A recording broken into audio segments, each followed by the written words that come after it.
दंडोत बंदन अनेक बार, सर्ब कला समरथ। डोलन तेरा को प्रभु, नानक दे कर हाथ। वाहिगुरु जी का खालसा, वाहिगुरु जी की फतेह। तेग बहादुर सिमर, गुर तेग बहादुर सिमर। करनो निद आवे ताए, करनो निद आवे ताए, सब थाई होए सहाय। ਧੰਨ ਗੁਰੂ ਤੇਗ ਬਹਾਦਰ ਸਾਹਿਬ ਮਹਾਰਾਜ ਅਸਾਮ ਦੇ ਦੌਰੇ 'ਤੇ ਨੇ ਅਤੇ ਉੱਥੇ ਸਿੱਖੀ ਦਾ ਪ੍ਰਚਾਰ ਹੋ ਰਿਹਾ ਹੈ। ਮਹਾਰਾਜ ਬਖਸ਼ਿਸ਼ਾਂ ਵੰਡ ਰਹੇ ਨੇ, ਸੰਗਤਾਂ ਆਪਣੀਆਂ ਮਨੋਕਾਮਨਾਵਾਂ ਪੂਰਨ ਕਰਵਾ ਰਹੀਆਂ ਮਹਾਰਾਜ ਦੇ ਚਰਨਾਂ 'ਚ ਆ ਕੇ ਜੁੜ ਕੇ। ਅਸਾਮ ਦੌਰੇ 'ਤੇ ਪਹਿਲੇ ਗੁਰੂ ਨਾਨਕ ਪਾਤਸ਼ਾਹ ਵੀ ਆਪਣੇ ਉਦਾਸੀਆਂ ਦੇ ਦੌਰਾਨ ਗਏ।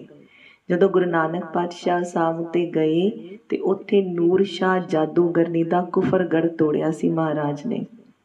ਮਹਾਰਾਜ ਨੇ ਜਦੋਂ ਉੱਥੇ ਮੰਨੀ ਹੋਈ ਜਾਦੂਗਰਨੀ, ਜਿਹਦਾ ਸਾਰੇ ਅਸਾਮ ਵਿੱਚ ਜਾਦੂ ਦਾ ਡੰਕਾ ਵੱਜਦਾ ਸੀ, ਜਦੋਂ ਉਹਦਾ ਕੁਫਰਗੜ੍ਹ ਤੋੜਿਆ, ਉਹਨੂੰ ਸਿੱਖੀ ਦਾ ਦਾਨ ਦਿੱਤਾ। ਉਹਦਾ ਜਾਦੂ ਦਾ ਮਹਿਲ ਜਦੋਂ ਧਰਮਸਾਲ ਦਾ ਰੂਪ ਲੈ ਲਿੱਤਾ ਅਤੇ ਗੁਰੂ ਨਾਨਕ ਪਾਤਸ਼ਾਹ ਦੀ ਸਿੱਖੀ ਦਾ ਡੰਕਾ ਪੂਰੇ ਅਸਾਮ ਵਿੱਚ ਵੱਜਿਆ। ਐਵੇਂ ਦਾ ਹੋ ਗਿਆ ਦ੍ਰਿਸ਼ ਉੱਥੇ, ਜਿਵੇਂ ਘਰ ਘਰ ਬਾਬਾ ਗਾਵੀਏ। ਐਵੇਂ ਲੱਗਣ ਲੱਗ ਗਿਆ ਜਿਵੇਂ ਹਰ ਘਰ ਵਿੱਚ ਗੁਰੂ ਨਾਨਕ ਦੀ ਸਿੱਖੀ ਦਾ ਬੋਲਬਾਲਾ ਹੋ ਰਿਹਾ। ਐਸੀ ਮਹਾਨ ਕਿਰਪਾ ਜਦੋਂ ਗੁਰੂ ਨਾਨਕ ਪਾਤਸ਼ਾਹ ਨੇ ਕੀਤੀ, ਹੁਣ 9ਵੀਂ ਜੋਤ ਧੰਨ ਗੁਰੂ ਤੇਗ ਬਹਾਦਰ ਸਾਹਿਬ ਮਹਾਰਾਜ ਉੱਥੇ ਕਿਰਪਾ ਕਰ ਰਹੇ ਨੇ। ਮਹਾਰਾਜ ਜਦੋਂ ਉੱਥੇ ਵਿਰਾਜਮਾਨ ਨੇ ਅਤੇ ਮਹਾਰਾਜ ਪਹਿਲੀ ਪਾਤਸ਼ਾਹੀ ਦੇ ਸਥਾਨ 'ਤੇ ਜਾਂਦੇ ਨੇ, ਉੱਥੇ ਦੀਆਂ ਉਸਾਰੀਆਂ ਕਰਵਾਉਂਦੇ ਨੇ। ਇੱਥੇ ਰਾਜਾ ਰਾਮ ਸਿੰਘ ਨੂੰ ਔਰੰਗਜ਼ੇਬ ਨੇ ਭੇਜਿਆ ਹੈ ਕਿ ਅਸਾਮ ਵਿੱਚ ਜਿਹੜਾ ਸਾਡਾ ਦੇਸ਼ ਅਸੀਂ ਜਿੱਤਿਆ ਹੋਇਆ ਸੀ, ਉਹ ਹੁਣ ਸੁਤੰਤਰ ਹੋਣ ਦੀ ਕੋਸ਼ਿਸ਼ ਕਰ ਰਿਹਾ ਅਤੇ ਇਸ ਕਰਕੇ ਉਹਨੂੰ ਦੁਬਾਰਾ ਜਿੱਤੋ। ਪਹਿਲੇ ਔਰੰਗਜ਼ੇਬ ਨੇ ਆਪਣੇ ਸੈਨਾਪਤੀ ਨੂੰ ਭੇਜਿਆ, ਸੈਨਾਪਤੀ ਹਾਰ ਗਿਆ, ਉਹ ਸ਼ਹੀਦ ਹੋ ਗਿਆ। ਫਿਰ ਹੁਣ ਔਰੰਗਜ਼ੇਬ ਨੇ ਰਾਜਪੂਤਾਨਾ ਜਿਹੜਾ ਰਾਜਾ ਹੈ, ਰਾਜਾ ਰਾਮ ਸਿੰਘ ਨੂੰ ਭੇਜਿਆ ਕਿ ਤੁਸੀਂ ਜਾ ਕੇ ਅਸਾਮ ਦੇ ਰਾਜਾ ਪ੍ਰਾਣਪਲ ਨਾਲ ਜਾ ਕੇ ਯੁੱਧ ਕਰੋ ਅਤੇ ਜਿੱਤ ਪ੍ਰਾਪਤ ਕਰੋ, ਅਤੇ ਜਿਹੜਾ ਇਲਾਕਾ ਸਾਡਾ ਪਹਿਲੇ ਤੋਂ ਜਿੱਤਿਆ ਹੋਇਆ ਹੈ, ਹੁਣ ਸੁਤੰਤਰ ਹੋਣ ਦੀ ਕੋਸ਼ਿਸ਼ ਕਰ ਰਿਹਾ, ਉਹਨੂੰ ਫਿਰ ਤੋਂ ਜਿੱਤੋ। ਅਸਾਮ ਦਾ ਜਿਹੜਾ ਰਾਜਾ ਹੈ, ਰਾਜਾ ਰਤਨ ਰਾਏ, ਭਾਈ ਵੀਰ ਸਿੰਘ ਜੀ ਦੀ ਲਿਖਤਾਂ ਵਿੱਚ ਜ਼ਿਕਰ ਮਿਲਦਾ। ਜਦੋਂ ਅਸੀਂ ਗੁਰੂ ਨਾਨਕ ਕਲਗੀਧਰ ਚਮਤਕਾਰ ਦੇ ਦਰਸ਼ਨ ਕਰਦੇ ਹਾਂ ਅਤੇ ਉੱਥੇ ਸਾਨੂੰ ਬਹੁਤ ਹੀ ਰਸਮਈ ਆਨੰਦ ਨਾਲ ਭਾਈ ਵੀਰ ਸਿੰਘ ਜੀ ਸਾਰਾ ਵਰਣਨ ਕਰਦੇ। ਕਹਿੰਦੇ ਕਿ ਰਾਜਾ ਰਤਨ ਰਾਏ ਇੱਕ ਦਿਨ ਆਪਣੇ ਕੇਸ ਕੰਘਾ ਕਰਕੇ ਜਦੋਂ ਦਸਤਾਰ ਸਜਾਉਂਦਾ ਅਤੇ ਆਪਣੇ ਮੱਥੇ 'ਤੇ ਇੱਕ ਨਿਸ਼ਾਨ ਵੇਖਦਾ। ਉਹ ਨਿਸ਼ਾਨ ਵੇਖ ਕੇ ਸੋਚਦਾ ਹੈ ਕਿ ਮਨਾ ਇਹ ਨਿਸ਼ਾਨ ਕਿਸ ਚੀਜ਼ ਦਾ ਹੈ। ਕਦੀ ਉਹਨੂੰ ਲੱਗਦਾ ਹੈ ਕਿ ਬਚਪਨ 'ਚ ਮੈਨੂੰ ਕੋਈ ਸੱਟ ਲੱਗ ਗਈ ਹੋਏਗੀ, ਮੈਨੂੰ ਯਾਦ ਨਹੀਂ। ਕਦੀ ਮੈਨੂੰ ਕਿਸੇ ਫਿਮਣੀ ਨੇ ਡੰਗ ਮਾਰ ਲਿੱਤਾ ਹੋਏਗਾ, ਮੈਨੂੰ ਯਾਦ ਨਹੀਂ। ਜਦੋਂ ਐਵੇਂ 2-3 ਵਾਰੀ ਉਹਦੇ ਮਨ 'ਚ ਸਵੇਰੇ ਤਿਆਰ ਹੋਣ ਸਮੇਂ, ਹਾਲੇ ਜਵਾਨੀ ਫੁੱਟ ਰਹੀ ਹੈ, ਜਦੋਂ ਸ਼ੀਸ਼ੇ ਅੱਗੇ ਖੜ੍ਹਾ ਹੁੰਦਾ ਅਤੇ ਆਪਣੇ ਨਿਸ਼ਾਨ ਨੂੰ ਵੇਖਦਾ ਅਤੇ ਮਨ ਵਿੱਚ ਵਿਚਾਰਾਂ ਟੁਰ ਪੈਂਦੀਆਂ ਨੇ ਅਤੇ ਸੋਚਦਾ ਆਪਣੀ ਮਾਤਾ ਜੀ ਨੂੰ ਪੁੱਛਾਂ, ਉਹਨਾਂ ਨੂੰ ਤਾਂ ਪਤਾ ਹੋਏਗਾ ਨਿਸ਼ਾਨ ਕਿਵੇਂ ਬਣਿਆ ਮੇਰੇ ਮੱਥੇ 'ਤੇ। ਜਦੋਂ ਆਪਣੀ ਮਾਤਾ ਪਾਸ ਜਾਂਦਾ ਹੈ ਅੰਮ੍ਰਿਤ ਵੇਲੇ ਅਤੇ ਦੇਖਦਾ ਹੈ ਕਿ ਮਾਤਾ ਜੀ ਭਗਤੀ 'ਚ ਲੀਨ ਨੇ। ਕੁਝ ਚਿਰ ਇੰਤਜ਼ਾਰ ਕਰਦਾ ਹੈ। ਜਦੋਂ ਮਾਤਾ ਜੀ ਨੇਤਰ ਖੋਲ੍ਹਦੇ ਨੇ ਅਤੇ ਬੱਚੇ ਨੂੰ ਆਸ਼ੀਰਵਾਦ ਦਿੰਦੇ ਨੇ ਅਤੇ ਰਾਜਾ ਰਤਨ ਰਾਏ ਪੁੱਛਦਾ, ਮਾਤਾ ਜੀ ਮੇਰੇ ਜਿਹੜਾ ਸਿਰ 'ਤੇ ਨਿਸ਼ਾਨ ਹੈ ਕਿਸ ਚੀਜ਼ ਦਾ? ਮੈਨੂੰ ਬੜੀ ਵਿਚਾਰ ਆਉਂਦੀ ਕਿ ਮੈਨੂੰ ਕੋਈ ਸੱਟ ਵੱਜ ਗਈ ਸੀ, ਆਪ ਜੀ ਨੂੰ ਤਾਂ ਪਤਾ ਹੋਏਗਾ। ਜਦੋਂ ਮਾਤਾ ਉਹਦੇ ਮੱਥੇ 'ਤੇ ਹੱਥ ਫੇਰਦੀ ਹੈ ਅਤੇ ਵਿਸਮਾਦ ਵਿੱਚ ਚਲੀ ਜਾਂਦੀ ਹੈ। ਕੁਝ ਹੰਝੂ ਵੀ ਗਿਰਦੇ ਨੇ ਜਿਵੇਂ ਵੈਰਾਗ ਹੋ ਰਿਹਾ ਹੋਵੇ। ਅਤੇ ਰਾਜਾ ਰਤਨ ਰਾਏ ਕਹਿੰਦੇ ਨੇ, ਮਾਤਾ ਜੀ ਤੁਸੀਂ ਉਦਾਸ ਨਾ ਹੋਵੋ, ਮੈਂ ਤੁਹਾਡੀ ਉਦਾਸੀ ਦਾ ਕਾਰਨ ਨਹੀਂ ਬਣਨਾ ਚਾਹੁੰਦਾ। ਜੇ ਤੁਸੀਂ ਨਹੀਂ ਦੱਸਣਾ ਚਾਹੁੰਦੇ ਤਾਂ ਨਾ ਦੱਸੋ, ਪਰ ਉਦਾਸ ਨਾ ਹੋਵੋ। ਮਾਤਾ ਜੀ ਕਹਿੰਦੇ ਨੇ, ਨਹੀਂ ਪੁੱਤਰ, ਜੇ ਤੇਰੇ ਪਿਤਾ ਹੁੰਦੇ ਅਤੇ ਉਹ ਤੈਨੂੰ ਇਹ ਮਹਾਨ ਅਤੇ ਪਵਿੱਤਰ ਰਾਜ ਦੱਸਦੇ, ਮੈਂ ਤਾਂ ਉਡੀਕਦੀ ਸੀ ਤੂੰ ਕਿਸ ਦਿਨ ਮੇਰੇ ਕੋਲ ਪੁੱਛੇ ਅਤੇ ਮੈਂ ਤੈਨੂੰ ਇਹ ਰਾਜ ਦੀ ਗੱਲ ਦੱਸਾਂ ਕਿ ਤੇਰੇ ਮੱਥੇ 'ਤੇ ਨਿਸ਼ਾਨ ਕਿਵੇਂ ਬਣਿਆ। ਅੱਜ ਉਹ ਭਾਗ ਵਾਲਾ ਸਮਾਂ ਆ ਗਿਆ। ਸੁਣ ਮੇਰੇ ਕੋਲੋਂ ਕਿ ਤੇਰੇ ਮੱਥੇ ਤੇ ਨਿਸ਼ਾਨ ਕਿਸ ਚੀਜ਼ ਦਾ ਹੈ। ਪਰ ਪੁੱਤਰ ਤੈਨੂੰ ਕੋਈ ਕੰਮ ਤੇ ਨਹੀਂ, ਕੋਈ ਰਾਜ ਕਾਜ ਦਾ, ਕੋਈ ਤੇਰੀ ਜਵਾਨੀ ਹਲੇ ਸ਼ੁਰੂ ਹੋਈ ਏ, ਕੋਈ ਬਾਹਰ ਮੁਖੀ ਤੈਨੂੰ ਕੋਈ ਕੰਮ ਹੋਏ। ਕਹਿੰਦਾ ਨਹੀਂ। ਕਹਿੰਦੇ ਕਿਉਂਕਿ ਅਦਬ ਨਾਲ ਸੁਣਨਾ ਹੈ, ਸੁਰਤ ਜੋੜ ਕੇ ਸੁਣਨਾ ਹੈ। ਪੁੱਤਰ ਅਦਮ ਭੈ ਭਾਵਨੀ ਨਾਲ ਸੁਣਨਾ ਕਰ। ਜਦੋਂ ਸ੍ਰਿਸ਼ਟੀ ਹਾਏ ਹਾਏ ਤਰਾਏ ਤਰਾਏ ਕਰਦੀ ਪਈ ਸੀ, ਪੰਜਾਬ ਦੇ ਇਲਾਕੇ ਵਿੱਚ ਬਹੁਤ ਹੀ ਜ਼ੁਲਮ ਹੋ ਰਹੇ ਸੀ। ਉਸ ਸਮੇਂ ਅਗੰਮੀ ਨਿਰੰਜਨੀ ਜੋਤ ਗੁਰੂ ਨਾਨਕ ਦੇ ਰੂਪ ਵਿੱਚ, ਗੁਰੂ ਨਾਨਕ ਤਪਾ ਦੇ ਰੂਪ ਵਿੱਚ ਪੰਜਾਬ ਵਿੱਚ ਆਈ। ਮਾਤਾ ਜੀ ਨੇ ਜੇ ਦੱਸਣਾ ਕੀਤਾ ਕਿ ਇਹ ਪੰਜਾਬ ਦਾ ਇਲਾਕਾ ਉਹ ਨਾ ਹੁਣ ਤੁਸੀਂ ਜਾਣਨਾ ਸੰਗਤ ਜੀ ਜੋ ਹੁਣ ਦਿਖਦਾ ਹੈ, ਲਹਿੰਦਾ ਪੰਜਾਬ, ਚੜ੍ਹਦਾ ਪੰਜਾਬ, ਹਿਮਾਚਲ ਤੱਕ, ਹਰਿਆਣਾ, ਸਭ ਜਗ੍ਹਾ ਪੰਜਾਬ ਹੀ ਪੰਜਾਬ ਸੀ। ਕਹਿੰਦੇ ਉਸ ਪੰਜਾਬ ਦੇ ਇਲਾਕੇ ਜਦੋਂ ਜ਼ੁਲਮ ਹੋ ਰਿਹਾ ਸੀ ਤੇ ਗੁਰੂ ਨਾਨਕ ਪਾਤਸ਼ਾਹ ਆਏ। ਗੁਰੂ ਨਾਨਕ ਪਾਤਸ਼ਾਹ ਉਦਾਸੀ ਦੇ ਦੌਰਾਨ ਨੌਖੰਡ ਪ੍ਰਿਥਵੀ ਨੂੰ ਤਾਰਦੇ ਹੋਏ ਸਾਡੇ ਦੇਸ਼ ਆਏ। ਸਾਡੇ ਵੱਡਿਆਂ ਨੇ ਗੁਰੂ ਨਾਨਕ ਪਾਤਸ਼ਾਹ ਦੇ ਦਰਸ਼ਨ ਕੀਤੇ। ਉਹਨਾਂ ਨੇ ਜਾਦੂਗਰਨੀ ਨੂਰ ਸ਼ਾਹ ਦਾ ਜਾਦੂ ਦਾ ਮਹਿਲ ਤੋੜਿਆ ਤੇ ਸਾਰੀ ਸੰਗਤਾਂ ਨੂੰ ਨਾਮਦਾਨ ਬਖਸ਼ਿਸ਼ ਕੀਤਾ ਤੇ ਤੇਰੇ ਵੱਡਿਆਂ ਨੇ ਉਹਨਾਂ ਦੇ ਦਰਸ਼ਨ ਕੀਤੇ ਤੇ ਉਹਨਾਂ ਪਾਸੋਂ ਸਿੱਖੀ ਲਈ। ਜਦੋਂ ਤੇਰੇ ਪਿਤਾ ਦਾ ਸਮਾਂ ਸੀ ਤੇ ਉਹਨਾਂ ਦੀ ਜਿਹੜੀ ਥਾਂ ਤੇ 9ਵੀਂ ਜੋਤ ਸੀ, ਗੁਰੂ ਤੇਗ ਬਹਾਦਰ ਸਾਹਿਬ ਮਹਾਰਾਜ ਕਹਿੰਦੇ ਉਹ ਅਸਾਮ ਆਏ। ਜਦੋਂ ਉਹ ਅਸਾਮ ਦੌਰੇ ਤੇ ਆਏ ਸਿੱਖੀ ਦਾ ਪ੍ਰਚਾਰ ਕਰਨ ਲਈ, ਆਪਣੇ ਵੱਡੇ ਗੁਰੂਆਂ ਦੀ ਜਿਹੜੀ ਜੋਤ ਉਹਨਾਂ ਵਿੱਚ ਟਿਕੀ ਸੀ, ਉਹੀਓ ਜੋਤ ਪੁੱਤਰ, ਉਹੀਓ ਜੁਗਤ, ਉਹੀਓ ਪ੍ਰਚਾਰ, ਉਹੀਓ ਅਗੰਮੀ ਨਿਰੰਜਨੀ ਸੋਹਣੀ ਪਿਆਰੀ ਮੂਰਤ ਐਵੇਂ ਜਾਪੇ ਜਿਵੇਂ ਗੁਰੂ ਨਾਨਕ ਦਾ ਹੀ ਰੂਪ ਨੇ। ਜਦੋਂ ਉਹ ਆਏ ਇੱਥੇ ਪ੍ਰਚਾਰ ਤੇ ਤੇਰੇ ਪਿਤਾ ਜੀ ਪਰਿਵਾਰ ਸਹਿਤ ਮੈਨੂੰ ਨਾਲ ਲੈ ਕੇ ਦਰਸ਼ਨ ਕਰਨ ਗਏ। ਜਦੋਂ ਅਸੀਂ ਦਰਸ਼ਨ ਕਰਨ ਗਏ ਤੇ ਸਾਨੂੰ ਐਵੇਂ ਲੱਗਿਆ ਕੋਈ ਰਸ, ਕੋਈ ਅਗੰਮੀ ਖੇਡ ਸਾਡੇ ਅੰਦਰ ਚੱਲ ਪਈ, ਜਿਵੇਂ ਵਾਹਿਗੁਰੂ ਨਾਮ ਦੀ ਚਰਨਾਟ ਛਿੜ ਗਈ ਹੈ। ਕਦੀ ਜੀਭਾਂ ਨਾਲ ਚੱਲਦਾ ਹੈ, ਕਦੀ ਕੰਨਾਂ ਨਾਲ ਸੁਣਦਾ ਹੈ। ਤੇ ਜਦੋਂ ਐਵੇਂ ਦੀ ਅਵਸਥਾ ਹੋਈ ਅਸੀਂ ਚਰਨਾਂ 'ਚ ਡਿੱਗ ਕੇ ਸਿੱਖੀ ਦਾਨ ਮੰਗਿਆ। ਪੁੱਤਰ ਉਹਨਾਂ ਨੇ ਸਾਨੂੰ ਸਿੱਖੀ ਦਾਨ ਦਿੱਤਾ। ਮਾਤਾ ਜੀ ਇਹ ਵਾਹਿਗੁਰੂ ਕੀ ਹੈ? ਕਹਿੰਦੇ ਵਾਹਿਗੁਰੂ ਅਕਾਲ ਪੁਰਖ ਦਾ ਨਾਮ ਹੈ, ਗੁਰੂ ਨਾਨਕ ਘਰ ਦਾ ਮੰਤਰ ਹੈ, ਜਿਹਨੂੰ ਜਪ ਕੇ ਹਉਮੈ ਰੋਗ ਤੋਂ ਨਿਵਾਰਣ ਮਿਲ ਜਾਂਦਾ ਹੈ। ਹਉਮੈ ਰੋਗ ਅੰਦਰ ਨਹੀਂ ਰਹਿੰਦਾ, ਅਕਾਲ ਪੁਰਖ ਨਾਲ ਇੱਕ ਮਿਕ ਹੋ ਜਾਈਦਾ। ਉਹ ਸਾਨੂੰ ਦਾਤ, ਨਾਮਦਾਨ ਦੀ ਦਾਤ ਵੀ ਗੁਰੂ ਤੇਗ ਬਹਾਦਰ ਸਾਹਿਬ ਪਾਸੋਂ ਮਿਲੀ। ਪੁੱਤਰ ਸੁਣਨਾ ਕਰ। ਜਦੋਂ ਰਾਜਾ ਰਾਮ ਸਿੰਘ ਇੱਥੇ ਚੜ੍ਹਾਈ ਕਰਕੇ ਆਏ ਤੇ ਇੱਥੇ ਦੇ ਰਾਜੇ ਨਾਲ ਜਦੋਂ ਉਹਨਾਂ ਦਾ ਟਾਕਰਾ ਹੋਣਾ ਸੀ ਤੇ ਗੁਰੂ ਤੇਗ ਬਹਾਦਰ ਸਾਹਿਬ ਨੇ ਸੰਧੀ ਕਰਾਈ। ਉਹ ਇੰਨੇ ਵੱਡੇ ਖੂਨ ਖਰਾਬੇ ਨੂੰ ਹੋਣ ਤੋਂ ਰੋਕ ਲਿੱਤਾ। ਇੰਨਾ ਸੰਗਤਾਂ, ਇੰਨਾ ਜਿਹੜਾ ਨਾਸ ਹੋਣਾ ਸੀ ਇਸ ਇੱਧਰ ਦੀ ਜੋ ਲੁਕਾਈ ਏ ਉਹਦਾ, ਉਹ ਸਾਰੇ ਨੂੰ ਰੋਕ ਲਿੱਤਾ। ਇਸ ਸ੍ਰਿਸ਼ਟੀ ਨੂੰ ਮਹਾਰਾਜ ਨੇ ਉਵੇਂ ਹੀ ਤਾਰਿਆ ਜਿਵੇਂ ਗੁਰੂ ਨਾਨਕ ਪਾਤਸ਼ਾਹ ਮਹਾਰਾਜ ਮਿਹਰ ਕਰ ਰਹੇ ਸੀ। ਕਹਿੰਦੇ ਜਦੋਂ ਐਵੇਂ ਦਾ ਸਮਾਂ ਚੱਲ ਰਿਹਾ ਸੀ, ਸਾਡਾ ਜਿਹੜਾ ਦੁੱਖ ਸੀ ਕਿ ਸਾਡੇ ਕੋਲ ਕੋਈ ਔਲਾਦ ਨਹੀਂ, ਸਾਨੂੰ ਹੁਣ ਉਸ ਦੁੱਖ ਨਾਲੋਂ ਜ਼ਿਆਦਾ ਗੁਰੂ ਤੇਗ ਬਹਾਦਰ ਸਾਹਿਬ ਦੇ ਚਰਨਾਂ ਵਿੱਚ ਰਸ ਆਉਣ ਲੱਗ ਗਿਆ, ਨਾਮ ਬੰਦਗੀ ਵਿੱਚ ਰਸ ਆਉਣ ਲੱਗ ਗਿਆ। ਪਰ ਤੇਰੇ ਪਿਤਾ ਜੀ ਕਦੀ ਕਦੀ ਦਿਲਗੀਰ ਹੋ ਜਾਇਆ ਕਰਦੇ। ਉਹਨਾਂ ਨੂੰ ਲੱਗਦਾ ਕਿ ਮੇਰੇ ਬਾਅਦ ਇਸ ਪ੍ਰਜਾ ਦੀ ਰਾਖੀ ਕੌਣ ਕਰੇਗਾ। ਫਿਰ ਮਨ ਨੂੰ ਸਮਝਾਉਂਦੇ ਕਿ ਬਾਣੀ ਕਹਿੰਦੀ ਏ ਕਿ ਰਾਖਾ ਏਕ ਹਮਾਰਾ ਸੁਆਮੀ, ਸਗਲ ਕਟਾਕਾ ਅੰਤਰਜਾਮੀ। ਪਰ ਫਿਰ ਕਦੀ ਕਦੀ ਦਿਲ ਛੋਟਾ ਕਰ ਲੈਂਦੇ। ਕਹਿੰਦੇ ਜਦੋਂ ਐਵੇਂ ਉਦਾਸੀ ਦੀ ਅਵਸਥਾ ਵਿੱਚ ਗੁਰੂ ਤੇਗ ਬਹਾਦਰ ਸਾਹਿਬ ਮਹਾਰਾਜ ਦੇ ਦਰਸ਼ਨ ਕਰ ਰਹੇ ਨੇ ਤੇ ਗੁਰੂ ਤੇਗ ਬਹਾਦਰ ਸਾਹਿਬ ਨੇ ਪੁੱਛਿਆ ਰਾਜਨ ਉਦਾਸ ਕਿਉਂ ਹੋ? ਤੇ ਤੇਰੇ ਪਿਤਾ ਜੀ ਨੇ ਕਿਹਾ ਮਹਾਰਾਜ ਮੈਂ ਆਪਣੇ ਆਪ ਨੂੰ ਸਮਝਾਉਂਦਾ ਹਾਂ ਕਿ ਆਪ ਜੀ ਦੇ ਚਰਨਾਂ 'ਚ ਬਹੁਤ ਸੁੱਖ ਮਿਲਦਾ ਹੈ। ਆਪ ਜੀ ਸਾਰੀ ਪ੍ਰਜਾ ਦੀ ਰਾਖੀ ਕਰਨ ਵਾਲੇ ਹੋ, ਪਾਲਣਾ ਕਰਨ ਵਾਲੇ ਹੋ, ਮੈਂ ਕੌਣ ਹੁੰਦਾ? ਪਰ ਫਿਰ ਵੀ ਮਹਾਰਾਜ ਕਦੀ ਕਦੀ ਜਿਹੜੀ ਦੁਰਮਤ ਹੈ ਨਾ ਉਹ ਵਿੱਚ ਆ ਖੜੋਂਦੀ ਤੇ ਮੈਨੂੰ ਐਵੇਂ ਲੱਗਦਾ ਮੇਰਾ ਲੋਕ ਸੁਹੇਲਾ ਨਹੀਂ ਹੋਇਆ, ਮੇਰੇ ਕੋਲ ਕੋਈ ਪੁੱਤਰ ਦੀ ਦਾਤ ਨਹੀਂ, ਮੇਰਾ ਕੋਈ ਵਾਰਸ ਨਹੀਂ ਤੇ ਮੈਂ ਉਦਾਸ ਹੋ ਜਾਂਦਾ।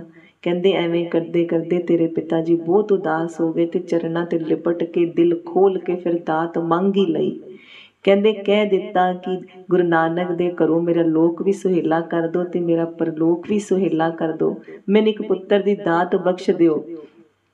ਕਹਿੰਦੇ ਉਸ ਸਮੇਂ ਗੁਰੂ ਤੇਗ ਬਹਾਦਰ ਸਾਹਿਬ ਮਹਾਰਾਜ ਉਹ ਨਿਰੰਜਨੀ ਜੋਤ ਕਦੀ ਅੱਖਾਂ ਮੀਚਦੇ ਕਦੀ ਖੋਲ੍ਹਦੇ, ਐਸੇ ਆਨੰਦ ਨਾਲ ਪ੍ਰਭਾਵਸ਼ਾਲੀ ਤਰੀਕੇ ਨਾਲ ਦੇਖਦੇ ਜਿਵੇਂ ਹੁਣ ਮਿਹਰ ਕਰਨ ਲੱਗੇ ਨੇ।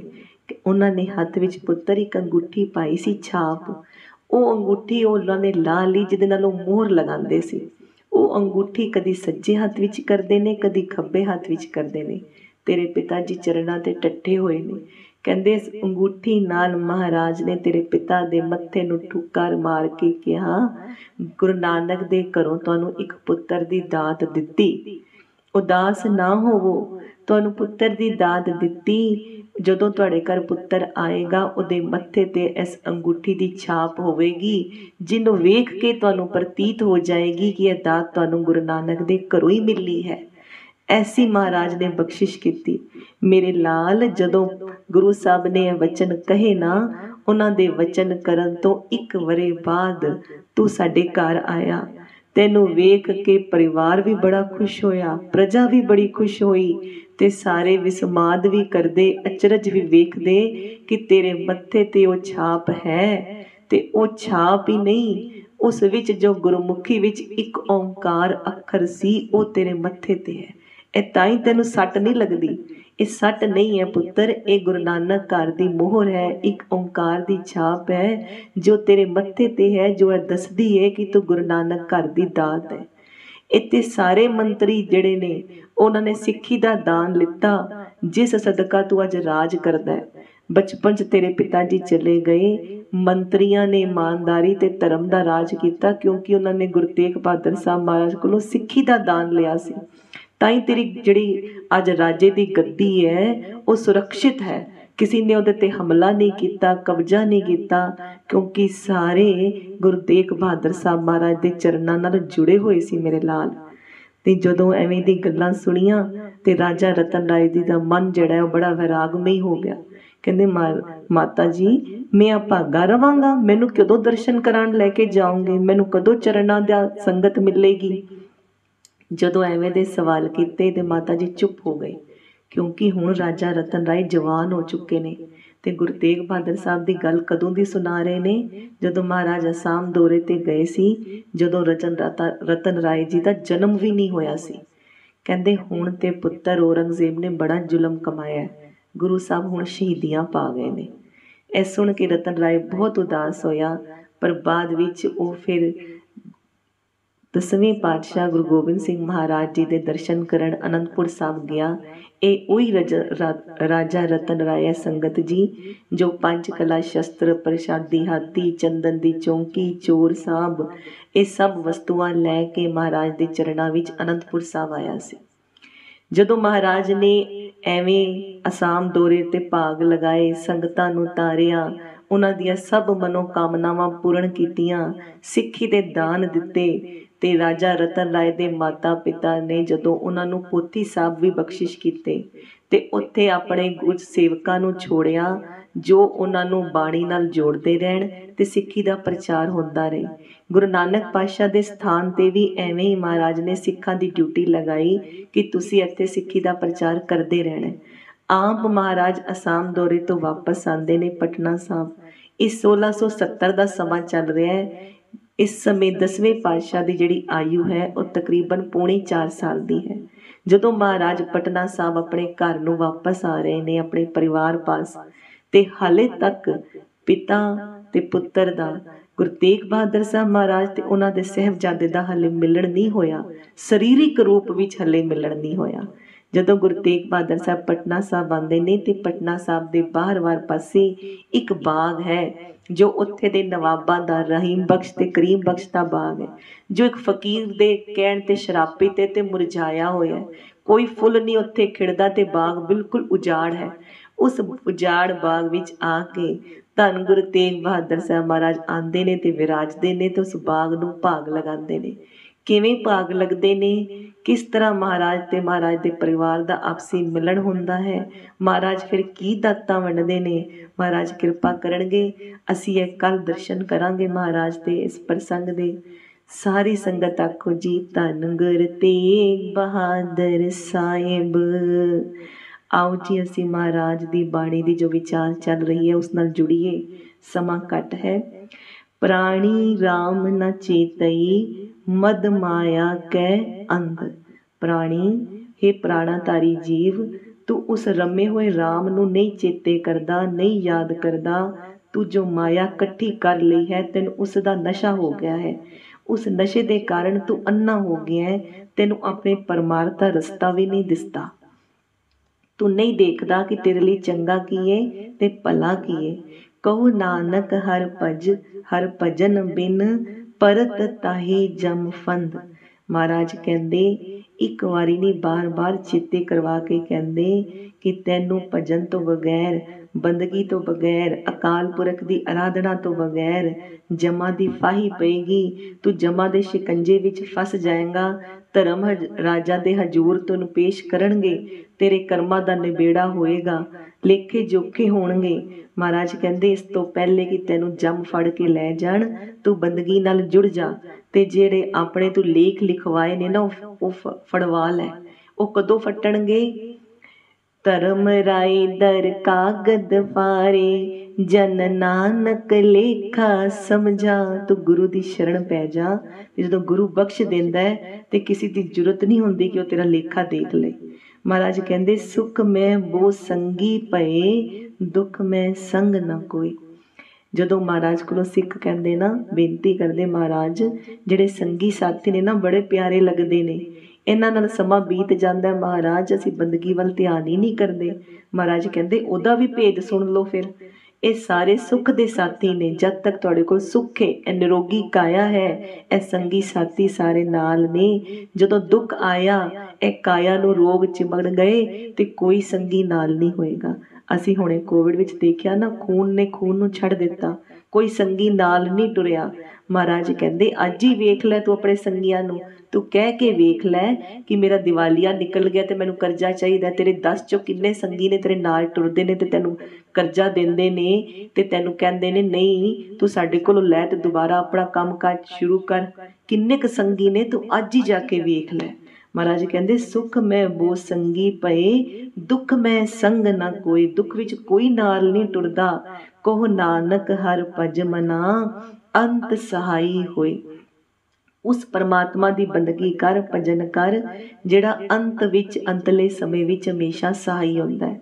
ਉਹ ਕਰਨ ਕਾਰਨ ਸਮਰੱਥ ਪ੍ਰਭੂ ਹੈ। ਜਦੋਂ ਦੁੱਖ ਦੀ ਘੜੀਆਂ ਵੀ ਆਉਂਦੀਆਂ ਨੇ ਨਾ, ਸਾਰੇ ਦਰਵਾਜ਼ੇ ਖਟਖਟਾ ਕੇ ਜਦੋਂ ਮਹਾਰਾਜ ਦੇ ਦਰ ਤੇ ਆਉਂਦੇ ਆ ਤੇ ਉਹ ਕਰਨ ਕਾਰਨ ਸਮਰੱਥ ਵਾਹਿਗੁਰੂ ਐਵੇਂ ਦੇ ਕਾਰਨ ਪੈਦਾ ਕਰ ਦਿੰਦੇ ਨੇ ਕਿ ਸਾਡਾ ਜਿਹੜਾ ਅੰਤ ਵਿੱਚ ਉਹ ਭਲਾ ਹੋ ਜਾਂਦਾ ਹੈ। ਮਹਾਰਾਜ ਕਿਰਪਾ ਕਰਦੇ। ਮਹਾਰਾਜ ਕਹਿੰਦੇ ਕਿ ਉਹਦੇ ਨਾਲ ਜੁੜੇ ਰਹੋ, ਉਹਦੀ ਸ਼ਰਨ ਵਿੱਚ ਰਹੋ, ਜਿਹੜਾ ਤੁਹਾਡਾ ਸੁੱਖ ਦੁੱਖ ਵਿੱਚ ਹਮੇਸ਼ਾ ਹੀ ਸਹਾਈ ਹੁੰਦਾ ਹੈ। ਜਨਮ ਜਨਮ ਭਰ ਮਤ ਫਿਰਿਓ, ਮਿਟਿਓ ਨਾ ਜਮ ਕੋ ਤਰਾਸ।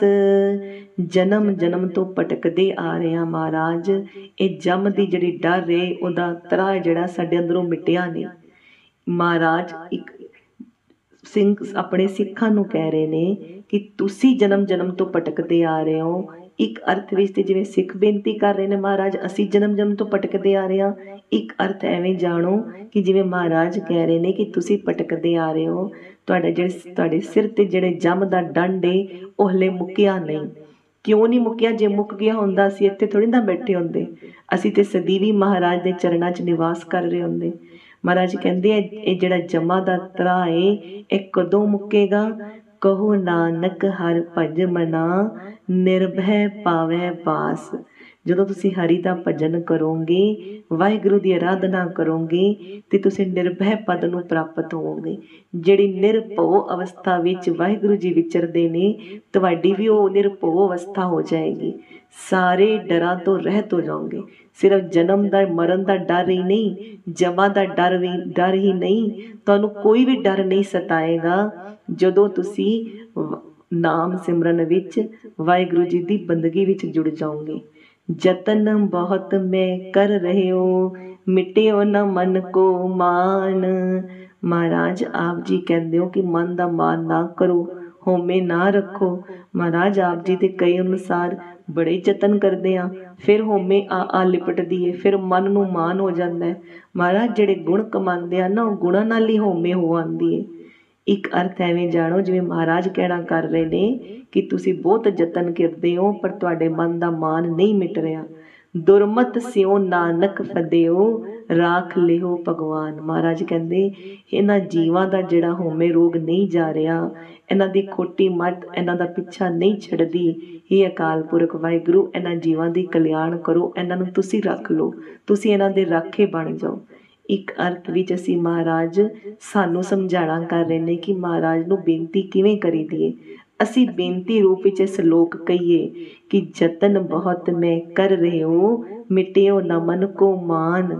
ਮਹਾਰਾਜ ਜੋ ਨਾਮ ਸਿਮਰਨ ਕਰਦੇ ਆ ਉਹਨੂੰ ਵੀ ਅਸੀਂ ਹਉਮੈ 'ਚ ਲੈ ਲੈਂਦੇ ਹਾਂ ਕਿ ਮੈਂ ਇੰਨਾ ਸਿਮਰਨ ਕੀਤਾ, ਇੰਨੀ ਸੇਵਾ ਕੀਤੀ। ਮਹਾਰਾਜ ਤੁਸੀਂ ਸਾਨੂੰ ਬਚਾ ਲਓ।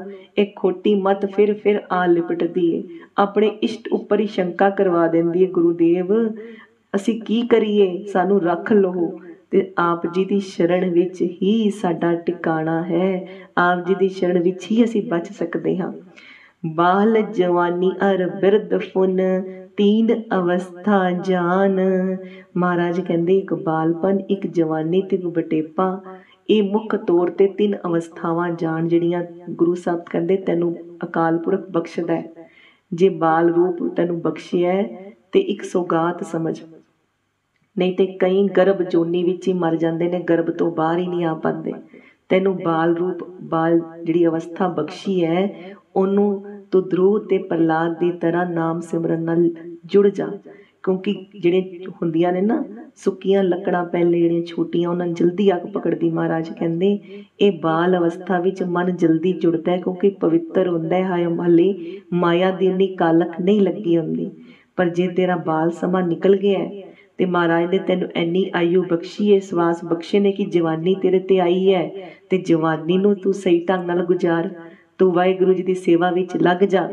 ਜੇ ਤੇਰੇ ਤੇ ਬੁਢੇਪਾ ਆਇਆ, ਤੈਨੂੰ ਇੰਨੀ ਸਵਾਸ ਬਖਸ਼ੇ ਨੇ, ਜਵਾਨੀ ਤੂੰ ਵਿਅਰਥ ਗਵਾ ਲਈਏ, ਵਿਕਾਰਾਂ ਵਿੱਚ ਗਵਾ ਦਿੱਤੀ ਏ, ਤੇ ਹੁਣ ਬੁਢੇਪੇ ਨੂੰ ਸਫਲਾ ਕਰ ਲੈ, ਕਿਉਂਕਿ ਇਸ ਤੋਂ ਬਾਅਦ ਤਾਂ ਕੋਈ ਸਮਾਂ ਬਚਣਾ ਨਹੀਂ, ਫਿਰ ਤੈਨੂੰ ਆ ਕੇ ਜਮਾ ਨੇ ਘੇਰ ਲੈਣਾ। ਮਹਾਰਾਜ ਕਹਿੰਦੇ ਜੇ ਤੂੰ ਇਹ ਤਿੰਨੋਂ ਸਮੇਂ ਵਿਅਰਥ ਗਵਾ ਦਿੱਤੇ, ਤੂੰ ਬੰਦਗੀ ਨਾ ਕੀਤੀ, ਕਹੋ ਨਾਨਕ ਹਰ ਭਜਨ ਬਿਨ ਬਿਰਥਾ ਸਭ ਹੀ ਮਾਨ।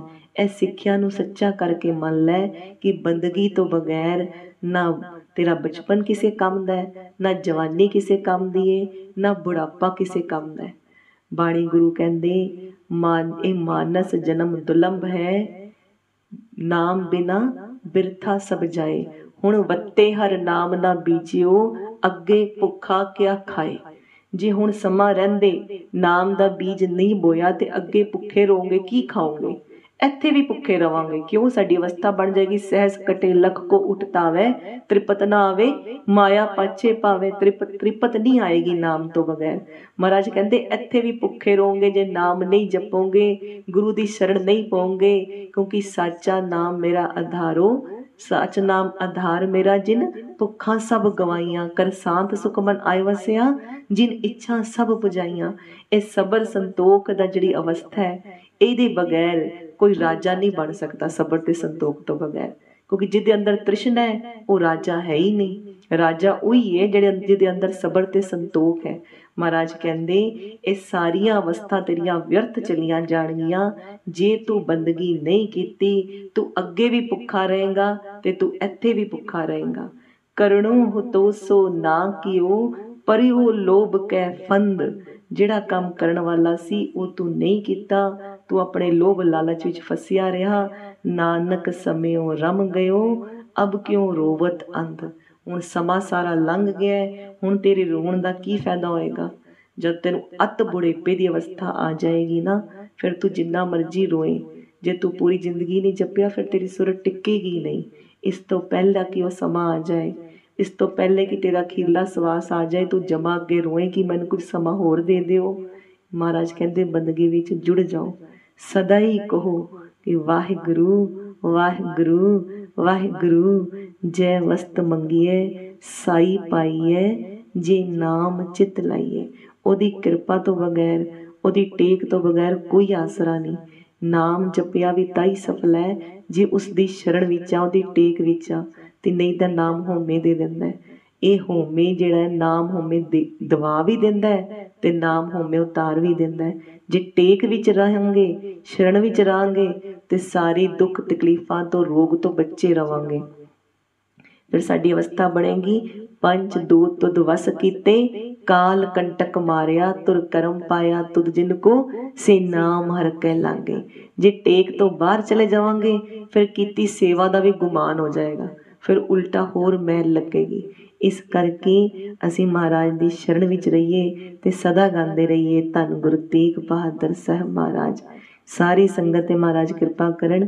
समय की समाप्ति है, कोई भुला ना चितारनिया जी। असीस बख्शिश करनी, झूलते निशान रहे पंथ महाराज के, सजते दीवान रहे गुरु महाराज के। वाहिगुरु जी का खालसा, वाहिगुरु जी की फतेह।